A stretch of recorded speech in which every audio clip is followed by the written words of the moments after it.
किसी भी देश के लिए आर्थिक चीज बहुत महत्वपूर्ण है। यदि किसी देश को बर्बाद करना है तो उसके पेट में लात मारो। मिस्टर ट्रंप तो बिजनेसमैन है, वो जानते हैं कि किस नस को दबाया जाए। 60% वो इम्पोज करने जा रहे हैं tax Chinese on Chinese imports, जो मोदी जी पाकिस्तान के परिप्रेक्ष्य में कर रहे हैं। पेट में लात मार रहे हैं। फकीर हो गया, कटोरी लेके पूरा विश्व में घूम रहा है। चीन के जितने स्टूडेंट्स जाते हैं पढ़ने के लिए अमेरिका में, वो सब जासूसी करते हैं। पढ़ाई कम, जासूसी ज़्यादा। चीन खाली पेपर पे टाइगर बनने की कोशिश करता है, पेपर टाइगर है। एक लड़ाई चीन जीता हो तो बता दो, वन बैटल।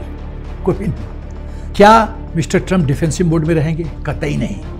वो शेरे बब्बर है, वो डिफेंसिव मोड में रहने वाला खिलाड़ी नहीं है। आप देखिए कि चीन में एक डिक्टेटरशिप है। जी एक फैसला लेता है, एक्सिक्यूट होता है 100%, कोई इफ एंड बट नहीं।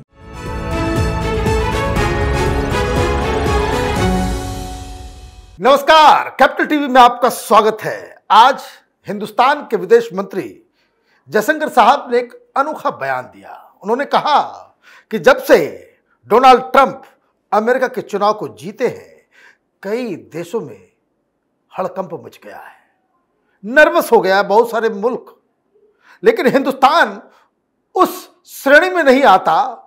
यहां हर्षोल्लास है, मोदी सरकार का कॉन्फिडेंस बढ़ गया है।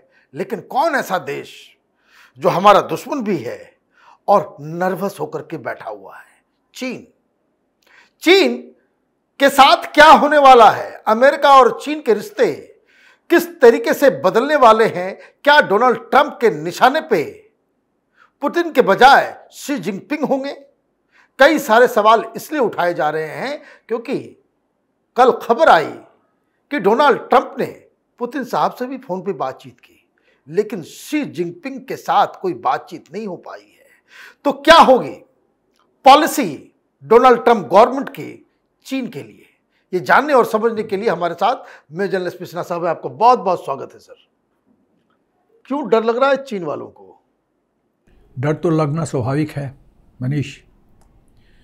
जब मिस्टर ट्रंप पहला बार इलेक्शन लड़ रहे थे, नॉर्मली क्या होता है, जो इंटेलिजेंट लोग होते हैं, यदि पार्टी ए लड़ रही है तो उसको फंड कर देते हैं सीक्रेटली। पार्टी बी को देते हैं, लेकिन लगता है कि सबसे विनिंग कैंडिडेट को, पार्टी को ए को ज़्यादा पैसा देते हैं। तो जी तो सोचा था कि हिलरी क्लिंटन जीतेगी या जो डेमोक्रेटिक पार्टी के लोग हैं वो जीतेंगे। ऐसा हुआ नहीं। तो चिढ़ मिस्टर ट्रंप का उस समय से शुरू हुआ। पहले चुनाव से ही शुरू हुआ। पहले चुनाव से। इस बार भी इस तरह से खबरें आ रही है, चाहे कनाडा हो चाहे यूएस हो, ये चाइनीज पॉलिसी का हिस्सा होता है कि आप अंदर घुस के डोमेस्टिक पॉलिटिक्स को जो है आप इन्फ्लुएंस करते हो। करेक्ट, एकदम। तो मिस्टर ट्रंप समझ गए ये हमारा नहीं है हितैषी, ये तो हमारा दुश्मन है, ये तो डेमोक्रेट का ये वेलविशर है। चिड़ वहाँ से थी। अब मिस्टर ट्रंप के पूरे प्रेसिडेंसी को फर्स्ट फेज को दो हिस्सों में देखा जा सकता है, 2017, 2019 और 2020 देर आफ्टर, 2019 और देर आफ्टर। 2017 में वो टैरिफ पे कंसंट्रेट किए मिस्टर ट्रंप, ट्रेड डील किया उन्होंने, और अपने आप को ऑन द ग्राउंड, ओजीटी जैसे हम लोग आर्मी बोलते हैं, on the job training, ground experience gain किया कि प्रेसिडेंसी है क्या ये खेल क्या है। इतना ज्ञान जो आदमी बिजनेसमैन रहा है, पहले पॉलिटिक्स में नहीं रहा है, वो ओवरनाइट नहीं हो सकता है। पहला 2 साल उसी में चला गया। उसी में लर्निंग प्रोसेस है, लर्निंग कर्व है। चोट लगती है, सीखता है, चोट लगती है। अब इस बार देखिए आप जो स्पीच दे रहे हैं कितना मैच्योर दे रहे हैं, काफ़ी सीख चुके हैं। तो 2020 में पंगा शुरू हुआ, उसको लोग बोलते हैं एंग्री पीरियड, मिस्टर ट्रंप का गुस्सा वाला पीरियड। क्या हुआ कि चाइना ब्लेम करता है अमेरिका को, अमेरिका ब्लेम करता है चाइना को कोविड-19 के लिए। सच क्या है आप भी जानते हो, मैं भी जानता हूँ। ये तो चाइनीज वायरस है, इसमें चूकने की बात नहीं है। चाइना ने फैलाया है। करेक्ट। माने he used that virus as biological weapon. Correct, biological warfare. और इसका रिजल्ट क्या हुआ?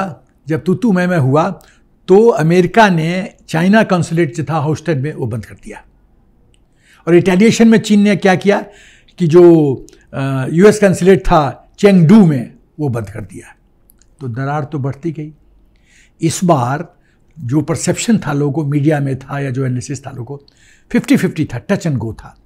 बट जी पिंग श्योर था कि कमला अरे जीतेगी, ऐसा हुआ नहीं। क्योंकि वो चाइनीज मीडिया जो वहां पे पूरा प्रोपेगेंडा कर भी रहा था, वॉशिंगटन पोस्ट हो, CNN हो, न्यूयॉर्क टाइम्स हो, सारे लोग। तो आप जब विनिंग हॉर्स पे दाव नहीं लगाते हो, रेस कोर्स में क्या होता है, विनिंग हॉर्स पे दाव लगाओगे तो ज़्यादा माल पाओगे, विनिंग हॉर्स पे नहीं दाव लगाओगे तो लूज करोगे। तो कहने का मतलब ये है कि पिछले प्रेसिडेंसी में ही जाते जाते चीन के साथ रिश्ते खराब हो चुके थे एकदम। अब दूसरी चीज कि इस चुनाव के दौरान किस तरीके से चीन को वो टारगेट कर रहे थे। अभी जो उनका जो करंट पोजीशन है, बहुत सारे हिंट्स उन्होंने दिए हैं, वो क्या सारी चीजें हैं? देखो कई चीज़ें हैं। पहला चीज़ है इकोनॉमिक एंगल। किसी भी देश के लिए आर्थिक चीज़ बहुत महत्वपूर्ण है। यदि किसी देश को बर्बाद करना है तो उसके पेट में लात मारो, पैसे से कमजोर करो, जो मोदी जी पाकिस्तान के परिप्रेक्ष्य में कर रहे हैं। पेट में लात मार रहे हैं, फकीर हो गया, कटोरी लेके पूरा विश्व में घूम रहा है कटोरा लेके। और चीन तो पैसे के लिए कुछ भी करने को तैयार है, कुछ भी करने के लिए तैयार है। बिहार में कहावत है ना, नाच बंदरिया नाच पैसा देबू 5, नाच बंदरिया नाच पैसा देबू 5। पैसा फेंको, बंदरिया नाचने के लिए तैयार है, जी नाचने के लिए तैयार है, पैसा फेंको। तो मिस्टर ट्रंप तो बिजनेसमैन है, वो जानते हैं कि किस नस को दबाया जाए। 60% वो इम्पोज करने जा रहे हैं tax Chinese on Chinese imports. 60%।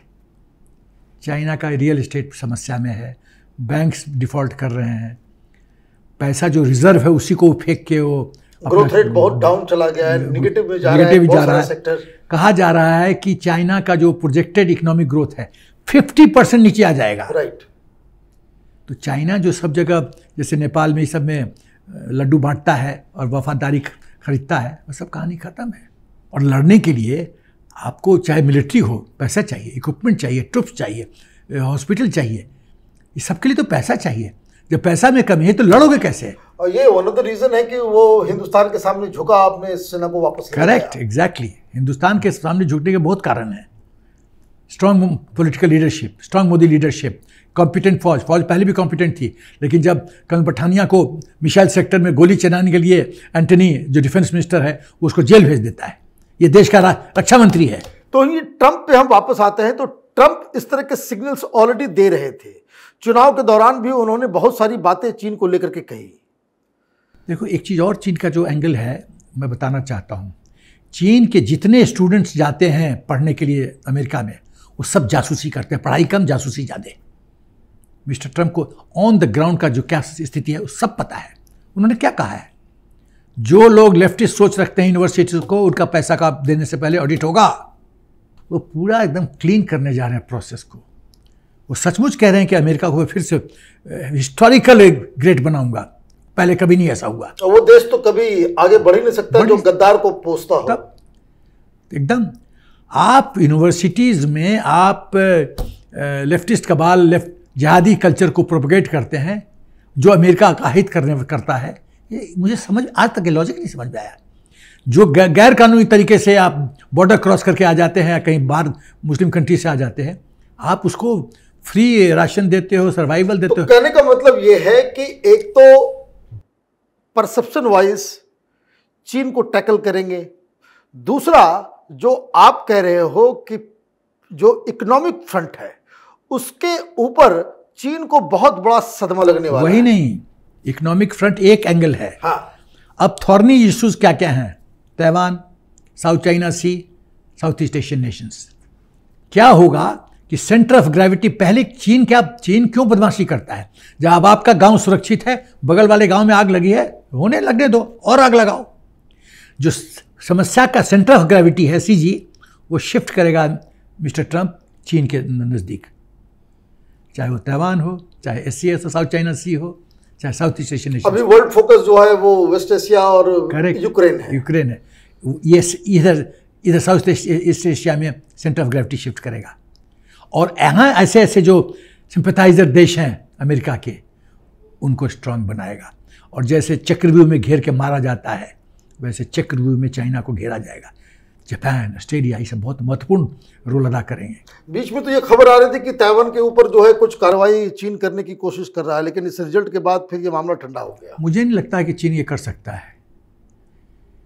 चीन खाली पेपर पे टाइगर बनने की कोशिश करता है, वो पेपर टाइगर है।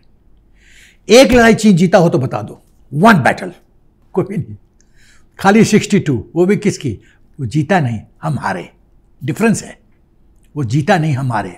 आप सेना को कपड़ा नहीं देते हो, एमुनिशन नहीं देते हो, हथियार नहीं देते हो, सेना कैसे लड़ेगी? चम्मच से, कांटा से? ये बकवास है।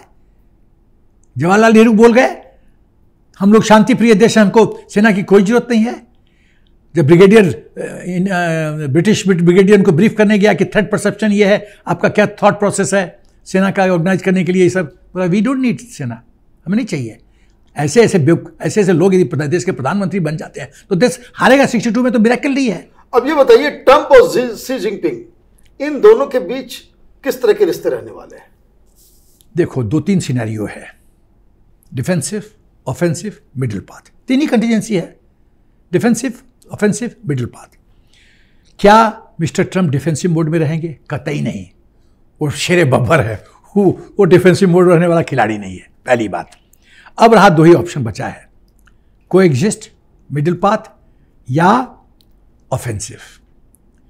मुझे लगता है जो बाय इंस्टिंक्ट जो उनका चरित्र है, जो सोच है, वो ऑफेंसिव पे जाएंगे। मिस्टर ट्रंप हैं पोपो में बिलीव नहीं करते हैं, डिसीजन लेते हैं और फिर किसी के नहीं सुनते, एग्जीक्यूट करते हैं। ये आदमी ऐसे जो लीडर होते हैं, चाहे मिलिट्री हो, वो डिसाइसिव होते हैं और वही करते हैं जो चाहते हैं, and he will go on the offensive. और ऑफेंसिव में क्या होगा, अब एक और इंपॉर्टेंट एंगल में देना चाहता हूं। एलन मस्क फैक्टर, टेस्ला का मालिक, उसका चाइना में बहुत इन्वेस्टमेंट है। एलन मस्क ने $130 मिलियन ट्रंप के इलेक्शन में लगाया है। कोई बिजनेस में पैसा लगाता है तो रिकवर करेगा, नॉर्मल, सब करती है। हिंदुस्तान में भी लोग डाल देते रहे ना, मैं बिजनेसमैन का नाम नहीं लूँगा, रिकवर करते हैं। अब चाइना एलन मस्क को थोड़ा सा इन्फ्लुएंस करके भूलेगा कि तुम पुल बनाओ हम दोनों के बीच में, ट्रंप हमारे बीच में, दोस्ती का। एलन मस्क कितना सक्सेसफुल होंगे, मिस्टर ट्रंप एलन मस्क का कितना सुनेंगे, $10,000 क्वेश्चन है ये। उसके बाद ठीक है, आपने मदद किया, $130 मिलियन दिया, मैं कितनी आपकी सुनूंगा if I am mister Trump? Very very debatable, very doubtful. तीसरी बात, यदि एलन मस्क फेल होते हैं, सफल नहीं होते हैं, और चाइना को खुश करने में सफल नहीं होते हैं, तो चाइना उनका पूछ दबाएगा, तब हमारे लिए गोल्डन अपॉर्चुनिटी खुलता है कि हम अपना दरवाजा, जो मैन्युफैक्चरिंग बेस है टेस्ला का, वो उठा करके आप हिंदुस्तान, जो बांग्लादेश का फायदा उठाया क्लॉथ कपड़ा इंडस्ट्री के लिए। लेकिन फिर तो यहाँ प्रोटेस्ट शुरू हो जाएगा कि हिंदुस्तान में बिजनेस आ रहा है। राहुल गांधी कहेंगे कि देखिए ये सूट बूट की सरकार है और कैपिटलिस्ट लोगों को बुलाया जा रहा है। गांव में मैं भूल गया कहावत कि डाइन के विश करने से वो सब लोग विधवा नहीं, ऐसे समथिंग लाइक दैट है। ऐसे नहीं होता है। राहुल गांधी जो सोचता है सोचने दीजिए। मेरा पूर्ण विश्वास है इस देश पे देवी कृपा है, हमारे ईश्वर की कृपा है। अदरवाइज जैसा जैसा षड्यंत्र 716 के बाद इस देश के साथ हुआ, ये देश खत्म हो जाता। 716 के बाद जितना षड्यंत्र हुआ ओवर द पीरियड, सब लोगों ने यहाँ पर भारत माता के साथ दुर्व्यवहार किया है। भारत माता स्टिल लाइफ है, अब तो सुपर पावर बन गई है भारत माता। आप देखिए कि चीन में एक डिक्टेटरशिप है, जी एक फैसला लेता है, एक्सिक्यूट होता है 100%, कोई इफ एंड बट नहीं। यहाँ एक अच्छा काम करो, किसान का बिल बनाओ, तो आंदोलन हो जाता है। इस परिस्थिति में एक मोदी जैसा पॉलिटिकल लीडर इतना अच्छा काम कर रहे हैं। सोचो, आदमी आगे बढ़ रहा है, कोई पांव खींच रहा है, कोई ये खींच रहा है, कोई टिकी खींच रहा है, कोई ये कॉलर खींच रहा है, स्टिल वो अपना कबड्डी करके पहुंच जाता है फिनिश पॉइंट पे। ये ग्रेटनेस है। तो इस देश को कौन रोक सकता है जब देवी कृपा है ऐसे लोग। कभी आपको लगता हो कि भाई बॉर्डर में पाकिस्तान से लड़ना आसान है? अरे वही तो मैं बोलने जा रहा हूं। चीन और पाकिस्तान से लड़ना बहुत आसान है, क्योंकि दुश्मन दिखता है। यहां तो दुश्मन घर में बैठा है, रात को अमेरिका चला जाएगा, काटता है, फिर यहां आता है, फिर रोटी खाता है, फिर पैसे बनाता है, फिर चला जाता है। तो ये बड़ा मुश्किल है।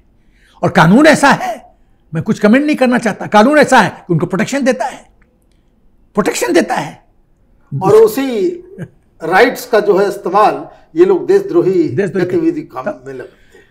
मणिशंकर आ जाता है पाकिस्तान में, कहता है मोदी को हटाने को मेरी मदद करो, उसका कुछ नहीं होता है। ये तो राजद्रोह है। चाइना के साथ 2008 में MOU साइन करते हो, ये राजद्रोह है। राजीव गांधी फाउंडेशन में पैसा देता है चीन, ये राजद्रोह है। क्या हो गया? नेशनल हेराल्ड में वो खुलेआम फंसा हुआ है, राजद्रोह है।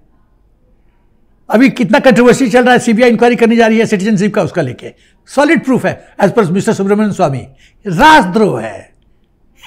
लेकिन वो व्यक्ति तो प्रधानमंत्री बनना चाहता है।